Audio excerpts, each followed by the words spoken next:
Ngiyanibingelela babukele emakhaya. Welcome to Women Exclusive Dynamic and Legacy with Nobuhle Mlotshwa, your host, where we empower abantu besifazane to unleash their potential to reach their destiny.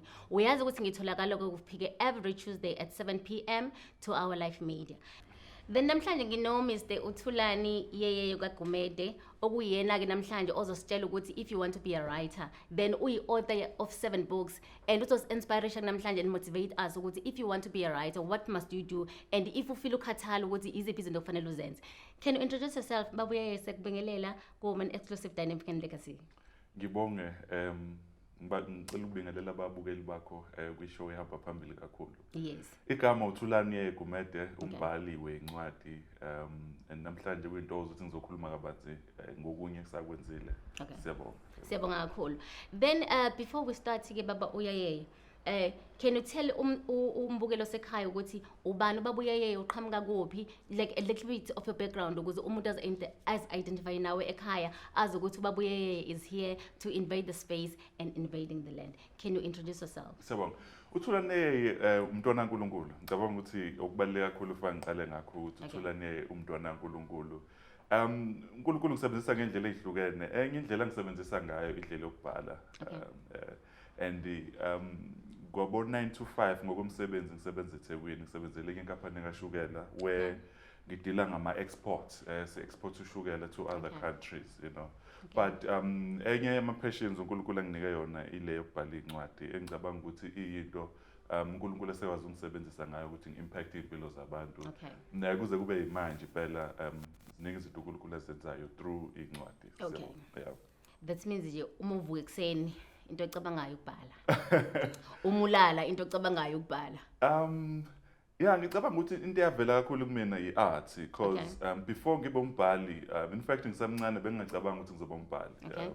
Ngikhule ngumuntu obekhonza ukudweba ngisebenzisa umsizi. Ngiyakhumbula ngisase high school ngisamncane ngawinela isikole ecomputer. Wow. Ngokudweba. Ama-computer kwakuseyinto enkulu, you know. Kwaba nesikhathi la ngashifta khona from ukubhala ukudweba ngase ngiqala ukubhala inkondlo. Yes. From inkondlo ngithe mase ngise tertiary nganalokho ukuthi ngiyafisa ukubhala istory, you know. Then I started writing but ngithe mase ngilapho ngase ngiqala ukubhala nomculo, you know. Ngawumuntu obe involved with hip hop but then ngo 2012 uNkulunkulu wasengibusisa ngonkosikazi ke ngashadelwa, you know. Then uthe mntwana wethu ena 6 months ephila nje zelwe wase yashona ke engagulanga. Then that prompted me now ukuthi ngibe umuntu ke manje uzoba umbhali because what we went through as a family and me and my wife it then ushered me ukuthi yazi ukuthini I think there's an opportunity here in terms of writing, you know. One of the guys who inspired me, Chinua Achebe, usashona wase Nigeria. Uthi before abhala incwadi things fall apart. Ubethu mina nokubuka ibookshelf, you know. Abona ngathi there's that one book that is missing, you know. So sathi mase sibhekene negrief face to face. I felt ukuthi incwadi eningi ayikhulumi nabantu besilisa ukuthi how do you grapple with the grief now, you know? As a man. Yeah, because abantu besifazane uthola ukuthi kulula bona ukuthi benze group hug bakhale and all that. But it's in amakwenzeka lezi zinto you are told to be strong for your wife, you know. So yeah. That's the thing. I went through that. I was strong, you know. But after the funeral, I then started facing my own demons, you know. And I saw some of the walls and structures cracking, you know. And I then struggled with depression, you know. And at that time I started writing, you know, because, you know, even if faith yami umzalwane yaqale yashake, you know. Then I started sitting down now, having this interaction and conversation with God, you know, where I was expressing my anger, you know. And then that's how I was launched into writing, you know. That gap that I saw, then I started writing, addressing the issue of grief, yeah. Then babuye ngiyakuza uthi you've lost like your child. Yeah. Then of which it's something that's like no one will ever like ongafuna ukuthi akwazi ukwamukela lokho. And abantu besilisa abaningi bazokuthi na kufanele uthule udle imhlathi as a man because if ukhala kuyakuthiwe we are not a man. Then can you tell umuntu olapha ekhaya ukuthi if kukhona into eyenzakalile in your life it's either your finances are down. Yeah. It's either you lose like someone else. Yeah. But now as a man, you need to cry. Yeah. Because I believe ukuthi the more ungakhali is the more depression izoba ngaphezu kwakho manje. Can you tell umuntu osekhaya ukuthi why is it important ukuthi as a man you cry? Ngiyabonga umbuzo. Ngicabanga ukuthi into ebalulekile kakhulu engeke ngayibona ilimaza abantu abaningi ukuthi sometimes we act strong because we are trying to protect our loved ones. But then bese kwenzakala into ebuhlungu ukuthi because you are not dealing with ama challenges akho uyithola usilimaza the very same people you are trying to protect, you know. So abantu abaningi uthola ukuthi umuntu uzoba strong ngokuba strong kwakhe ebese fikelwa ukuthi ayithole sengena kuma drugs kwesinye isikhathi anger nama moods because khona into ekudlayo ungakhulumile ngayo uyithole manje usunenhliziyo encane usushort tempered ekhaya lokho kungakulida ukuthi ugcine usuba abusive, you know. So masibuka izinto zengqondo nezinto zo psychology ziyakuveza lokho ukuthi kumele sikwazi ukukhuluma le ndaba ukuthi umuntu wesilisa akakhuluma ngama experiences zakhe kuyinto esilimaza abantu abaningi. So ngokubona kwami nangendlela engithe mase ngibhala lencwadi le inqaba Grief and Hope from umntwana osiphele uNkulunkulu unqaba from Psalm 91, God is our fortress uyinqaba. So kuthe mase kwenzekile lokho base baya open up abantu besilisa abaningi sekuvela manje ukuthi nabo abanye baze bayifake so I needed to open the door ukuthi umuntu wesilisa akusho ukuthi kufanele ube strong ngalendlela ukuthi izikulimaze ngokwami ucabanga umuntu wesilisa kufanele abe strong kuhle ukuba strong but umuntu wesilisa one wisdom uyazi ukuthi phambi kaNkulunkulu uzokwazi ukuthi abe vulnerable. That's the main thing. Ungaba strong with family yakho but you need to have that corner where uzoba vulnerable. Yeah. No, thank you so much, even though it's not like a good experience. Yeah. Then let's come back now to this books as an author. Ukuthi you've wrote 7 books. Yeah. Then what inspires you? Again, I think it's that thing where ngihleze ngibuka igap. Khona ama topics abantu abasabayo kwaTechlisha and I've been very fortunate or brave, if I may put it that way. Sometimes I'll come across as somebody who's weak, you know. But I think it's good to become vulnerable in order to help others. Okay. For an example, these 2 books, Inqaba Grief and Hope, these are the 2 books, Inqaba Grief and Hope, esibhale after losing our loved one. Ngase ngibuka enye topic is sensitive, your fatherhood. Obaba abaningi they are drowning, you know. There are many elements that make obaba drown. And izinto engizochaza is not because I'm blaming omama but ama systems nangendlela esiphila ngazo. Sikhule thina sazi ukuthi ubaba une voice strong na yonke lonto le. Ubaba is the head, you know. But now uma usubuka and during those times bekubaba kuphela obesebenza. So bekubalula for yena ukuthi abe nezwi eli strong. Manje uma usuthi yabuka ubaba uyasebenza nomama uyasebenza. And kuyenzeka umama ayithole sehola kakhulu kunobaba. So lokho ngabe kuchaza ukuthini manje ngama dynamics asekhaya, you know. And now uthola ukuthi kuba ne conflict because bekwazi ukuthi ubaba une voice strong because uhola kakhulu, you know. Manje umama usehola kakhulu yabo lento le. Athi umama ngicabanga ukuthi kufanele sishintshe osofa manje. Athi ubaba hayi ngicabanga ukuthi asithi kuma kancane. Uzothenga nakile ubaba next week nampo sofa lana beza ngetruck and siyamcrasha manje ubaba lonto le ukuthi ivoice yakhe la ekhaya umebeka idecision usefila inferior now as a man, you know, umeba ne decision nomama naye, you know. Kuchaza ukuthini ukuthi ingane mayicela into zize kubaba athi ubaba hayi ngisazonenzela ingane bese ziya kumama ebese ziyayithola leyo nto le, you know. So those different dynamics ukuthi manje affect our families, you know. So that's how I came up with this book, Fathering in the Dawn, you know. Sikhula thina obaba bethu bekuthi omama bebeyithwele bahlale phansi kwesihlahla bayiphuzela utshwala, you know. Thina samba nabo omama manje ma theater na yonke lonto. Does that mean we are weak as fathers, you know? So I was trying to unpack that ukuthi manje we are fathering in the dawn, you know. Obaba bethu bebengangeneki and now we sit down with our families, you know.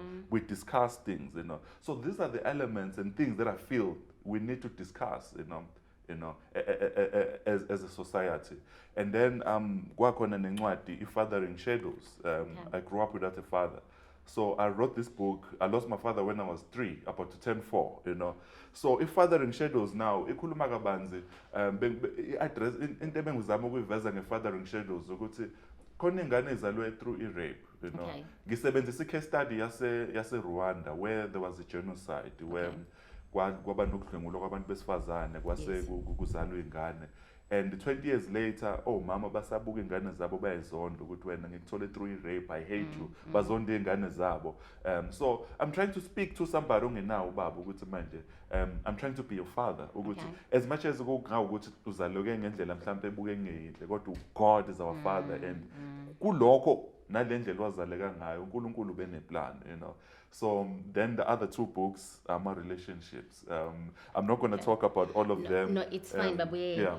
Ngifuna siye kule ncwadi lethi Fathers in the Down.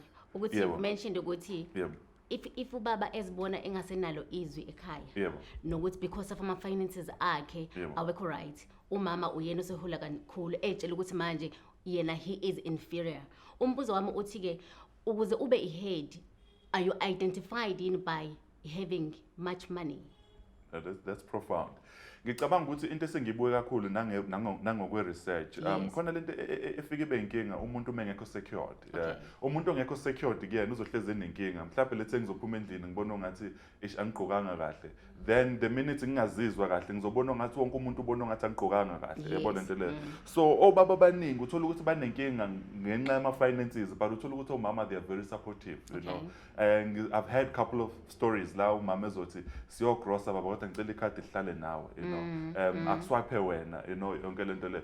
So enye into engikhuluma kakhulu ngencwadi ilento ukuthi umuntu wesilisa afana azazi yena before ukuthi ubani before God, you know, because you can only father your own families once you are secured in that, you know, and understanding your role now absolutely, as a man. Absolutely, because being a head of the family or being a leader, it doesn't necessarily mean ukuthi kufanele uzube nemali enkulu. Kuhle makunjalo kuyinto esijabulisayo, kodwa umuntu ozokwazi ukunika direction, you know. Umuntu wesilisa unayo wisdom ukuthi uma uzoyisha into emndenini wakho ngisho unkosikazi engayithathanga, but ube nakho lokho ukuthi wisdom uNkulunkulu akunike yona, few months later or years later uzobona ukuthi ubaba ubeqinisile. So you need to be secured in the Lord ukuthi uba phambi kaNkulunkulu. But the biggest challenge ukuthi sijaha ukuba semshadweni singakazazi thina. And then the worst thing that we do, it's when emshadweni sengiphoqa lo muntu enginayo emshadweni ukuthi ngifisa yena atshene mina ukuthi nguba, you know. Ngicela uyiphinde lapho kwecamera ukuthi before you get married, understand who you are. Absolutely. Even your role now as a man. So that singabi nayo lento ukuthi abantu ba end up bengazazi ukuthi where do they belong. Absolutely. Can you repeat it again? Ngicabanga ukuthi kubalekile kakhulu ngempela ukuthi i-identity siyithole kakhulu uNkulunkulu ukuthi singoba, you know, because kwezinye ikhathi kulula ukuthi ngene emshadweni uthola ukuthi mhlawumbe ngikhule ngenawo umama ngenze isibonelo, you know. Ebese ngifika emshadweni ngi-expecte unkosikazi wami manje ukuthi athe unkosikazi aphinde adlale irole yokuba umama, you know. Sekuyi-burden leyo. Kungenzeka futhi nayo ukuthi ukhule ngenawo ubaba, you know, but uma usuzazi ukuthi ngishoda kephi ngidile nami uqobo before ngize ngene emshadweni ebese ngiba nama expectations azohluleka omunye umuntu ukuthi awamithe bese kubonga ukuthi emshadweni angikuthole ngikudingayo kanti nami izinto engiyidingayo mhlawumbe ezinye bezogculiswa uNkulunkulu not umuntu engishade naye. Hey, no, I don't know what to say njengamanje. Sizele enye into then sengicabanga enye topic now in terms of covering lento oyishoyo njengamanje, but it's a topic of another day. Then asiye kule ncwadi yakho manje that you've recently published. Impumelelo kaMadakeni. If ngibuka nje this topic ngicabanga umuntu owumadakeni ongazazi, can you unpack ukuthi what is all about nokuthi umuntu usekhaya ingamsiza ngani? Incwadi lena ngempela ngicabanga ukuthi abantu abaningi bayithokozela. Impumelelo kaMadakeni isihloko sithi asibe cage because masicabanga uMadakeni asicabanga impumelelo, you know. uMadakeni umuntu nje ongazi ukuthi uphelele emgwaqeni ngabe nakho konke akudinga empilweni. So mina ngikhulele kwaDukuza ngamaholide bengiba nokusebenza kuma constructions ukuthi ngixova udaka ukuze ngikwazi ukuyifundisa. So then that's how ukuthi ngithe mangisebenza lapho abantu abaningi beba nalokho ukuthi yazi ayikho into enifundelayo nina ngoba manje buka niyafunda kodwa manje nisazosebenza nathi la. So bengisebenza ngamaholide ngisave imali, you know. Then ngithe mangiqeda ukusave imali ngawuqeda umatric, uNkulunkulu walenza icebo ngeza la ePietermaritzburg eUKZN. That's how I came to Pietermaritzburg. 2005 ngazoqala ngazofunda lana. So impumelelo kaMadakeni ibuka umuntu obesebenza kwi-construction exova udaka ukuze asave imali ahambe yofunda. That is me, you know. And ijeni yami bihamba lapho. Namhlanje uNkulunkulu ngisizile ngifunde ngaze ngane master's degree, you know. Ngisebenzela one of the biggest organizations eThekwini. uNkulunkulu, I've traveled some of the countries, Africa, Zimbabwe, or Kenya. I've been all over the place. But umubuka lonto ukuthi uMadakeni umuntu obexova udaka. So I'm just trying to reach out now kubantu ukuthi yazi ukuthini anginankinga ukuthi ukephi, you know. uNkulunkulu angakwazi ukusebenzisa. I've come across i-article usisi waseZimbabwe weza le South Africa ezogada ingane. Uthe egada ingane befunda namhlanje uwumeli, you know. So akunandaba ukuthi ukephi. Normally nokuthi uqalephi. Absolutely. Normally we think akufanele uzuzalwa abazali abathile. No. Istory sami lesi and ngibhala incwadi yangisizulu ngenzela ukuthi nomuntu osebenza endlini nomuntu ogade esangweni akwazi ukuyifunda lencwadi abone, because into efika isilimaze kakhulu siyasigoduka emakethi sesivakasha sesihamba ngeemoto ezinkulu kodwa manje sisakwazi ukurelate nabantu bazi istory ukuthi hayibo ungangiboni sengihamba ngale moto mina nazi izinto ebengizenza. So the whole book icover ngalonto ama strategies yini engayenza mina, because kwesinye isikhathi umunye umuntu uyafisa ukusave imali ayofunda but uma sebona ishethe elihle laphana usiyalithenga. Incwadi yakhuluma kabanzi ukuthi ngangisave imali abangani bami begqoka impahla ezinhle, but mina I had to maintain ingubo engangigqoka, ngilala ekitchen malini izulu kufana ngiphaphame ngibeke ibhakede lapha yonke lonto le. I grew up under that and I'm not ashamed because I'm no longer there but I'm here. But angifuni umuntu ongibukayo ayitshena ukuthi lona kwavese kwenzeka nje wala ikhona manje. So right now khona umuntu ohlala emkhukhweni ngifisa incwadi encourage impumelelo kaMadakeni la ukhona. You can move from there. I did it. Yo. Babuyeye, okusho ukuthi if sesikubona prominent, usuna 7 books.